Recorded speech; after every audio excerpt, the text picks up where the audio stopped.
The Moai of Easter Island, often referred to as the Easter Island statues, are enigmatic artifacts that have captured the world's attention.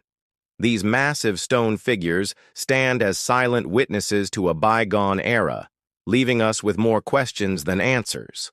One of the many queries that arise is, when exactly did these statues come to life?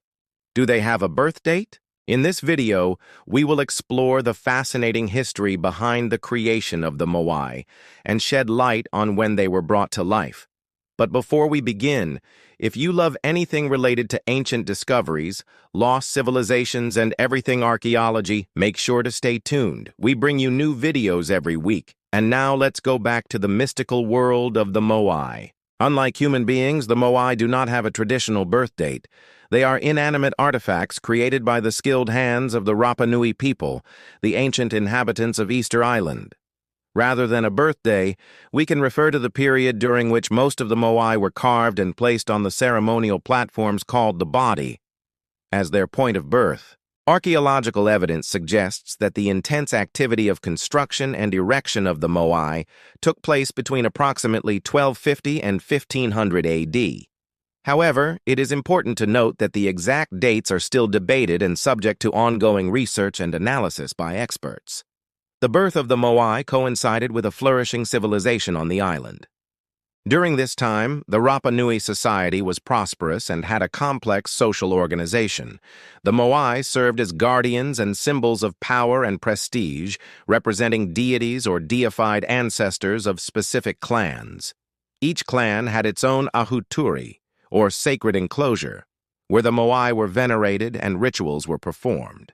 The strategic placement of the statues facing towards the island's interior served as a reminder of their protective role over the villages. The birth of the Moai was not a singular event, but rather a culmination of collective effort over several centuries. The Rapa Nui people were master craftsmen who possessed a deep understanding of their environment and available resources. They selected the tufa volcanic rock, a relatively soft and easy-to-work material found abundantly on the island, as the primary material for the statues. Using hand tools such as the basalt chisel called shur, they chipped away at the rock, giving form to their intended figures. The process began by carving the back and sides, leaving the front attached, allowing them to work on one side at a time. Once completed, the statue was detached and slid down the slope of the volcano, a technique that left many unfinished Moai abandoned in the quarry. The construction of the Moai was a communal and clan endeavor, involving multiple individuals working together. Teams of 10 to 15 sculptors to create a single statue, which could take a year or two to complete. The next stage of the birthing process was the transportation of the Moai from the quarry to their designated ahu. This phase remains shrouded in mystery, as the means by which the Rapa Nui moved these colossal statues is unknown. The prevailing theory suggests that the Moai were walked upright using ropes to swing them from side to side, gradually progressing forward. Other hypotheses propose the use of wooden sleds or rollers, but these are less favored due to the limited availability of wood on the island. Transportation time would vary depending on the distance and the chosen method. If the walking theory is accurate, it would have been a tremendously slow process, possibly taking several weeks or even months to traverse the island's rugged terrain. Finally, upon reaching their destination, the Moai were raised to an upright position in a ritual known as hakanai. This procedure involved a system of ropes, stones, and logs as levers to swing the statue upward, gradually inserting stones or wood to support the rising Moai until it stood fully erect.